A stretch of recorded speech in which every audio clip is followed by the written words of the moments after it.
Baik, bismillahirrahmanirrahim. Assalamualaikum warahmatullahi wabarakatuh. Alhamdulillahi rabbil alamin. Wassalatu wassalamu ala ashrafil anbiya'i wal mursalin wa ala alihi wa sahbihi ajma'in. Amma ba'du. Puji syukur atas kehadiran Allah Subhanahu wa Ta'ala yang mana pada hari ini bisa masih diberi kesehatan dan melampangkan waktu. Sehingga pada hari ini saya telah menyelesaikan tugas mata kuliah Pancasila. Baik, perkenalkan nama saya Aulia Rahmadani Harahal dengan NIM 12410120726 yang akan membahas sebuah materi tentang Pancasila sebagai dasar pengembangan ilmu dan sistem etika dalam mampu berargumentasi dan menilai situasi real penghayatan nilai-nilai Pancasila di tengah masyarakat, bahkan di lingkungan akademis. Baik, saya langsung saja. Yang pertama, Pancasila sebagai dasar pengembangan ilmu dan sistem etika. Pancasila sebagai ideologi dan dasar negara Indonesia memiliki peran yang sangat penting dalam pengembangan ilmu pengetahuan dan sistem etika. Dalam konteks ini, Pancasila tidak hanya berfungsi sebagai pedoman moral, tetapi juga sebagai landasan untuk menilai dan mengarahkan perkembangan ilmu pengetahuan agar sejalan dengan nilai-nilai kemanusiaan, keadilan, dan kepentingan masyarakat. Terus yang kedua adalah Pancasila sebagai landasan ilmu pengetahuan. Pancasila memberikan kerangka kerja bagi pengembangan ilmu pengetahuan di Indonesia. Beberapa konsep kunci dari Pancasila yang berkontribusi terhadap pengembangan ilmu pengetahuan meliputi yang pertama, gotong royong, mengedepankan kerjasama dalam penelitian dan pengembangan teknologi, mendorong kolaborasi antar peneliti untuk mencapai tujuan bersama. Yang kedua adalah keadilan sosial, menekankan distribusi manfaat ilmu pengetahuan secara merata sehingga semua lapisan masyarakat dapat menikmati kehasilannya. Ini termasuk akses pendidikan yang adil dan penelitian yang bermanfaat bagi masyarakat luas.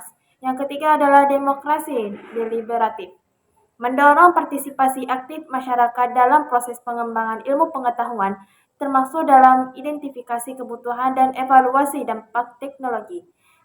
Selanjutnya adalah ketuhanan yang Maha Esa, menyediakan landasan moral bagi penelitian agar tidak bertentangan dengan nilai-nilai agama dan etika yang dianut masyarakat.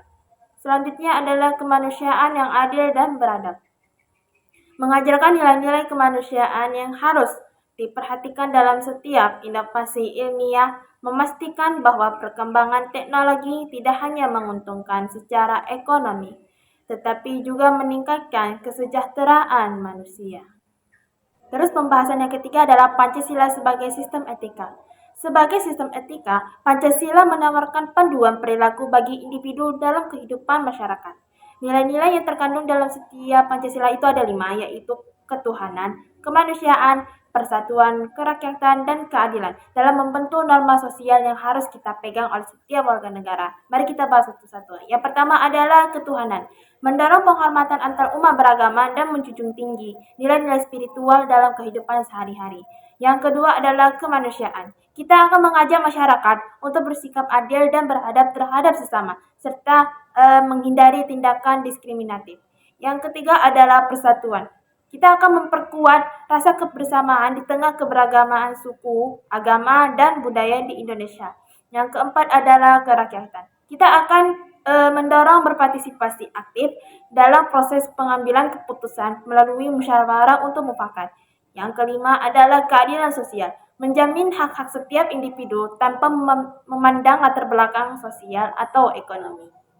Terus pembahasan yang terakhir adalah penghayatan nilai-nilai Pancasila di masyarakat. Dalam praktiknya, penghayatan nilai-nilai Pancasila seringkali menghadapi tantangan di tengah masyarakat modern, globalisasi dan pengaruh budaya asing dalam mengikis pemahaman generasi muda terhadap Pancasila. Oleh karena itu, kita harus penting untuk mengimplementasikan nilai-nilai ini dalam kehidupan sehari-hari, baik di lingkungan masyarakat ataupun di lingkungan akademis. Contoh penerapan nilai-nilai Pancasila di lingkungan akademisnya itu meliputi yang pertama, kita harus saling menghormati antara mahasiswa dari berbagai latar belakang agama. Itu ada di dalam sila pertama. Yang kedua adalah kita harus menghindari perilaku bullying. Nah, itu agak sering kali ya kalau tidak salah. dan memastikan semua mahasiswa itu memiliki hak yang sama dalam kegiatan akademik. Itu juga ada sila kedua. Yang ketiga adalah mengadakan kegiatan gotong royong. Nah, kalau kita akan mengadakan itu untuk membersihkan lingkungan kampus atau memperbaiki fasilitas umum. Itu juga ada sila ketiga. Yang keempat adalah melaksanakan musyawarah dalam organisasi mahasiswa untuk mencapai keputusan yang disepakati bersama. Itu juga ada di dalam sila keempat. Yang terakhir adalah memberikan akses pendidikan yang merata kepada semua mahasiswa tanpa diskriminasi. Itu juga ada di dalam sila kelima. Oke, sekian penjelasan dari saya. Saya akan menyimpulkan semua materinya, yaitu Pancasila sebagai pengembangan ilmu pengetahuan dan sistem etika sangat relevan dalam konteks kehidupan masyarakat Indonesia saat ini. Dengan mengintegrasikan nilai-nilai Pancasila ke dalam pengembangan ilmu pengetahuan serta perilaku sehari-hari, kita dapat menciptakan masyarakat yang lebih adil, beradab, dan sejahtera. Penting bagi semua generasi muda untuk memahami dan mengamalkan nilai-nilai ini agar menghadapi tantangan globalisasi dengan tetap mempertahankan identitas nasional.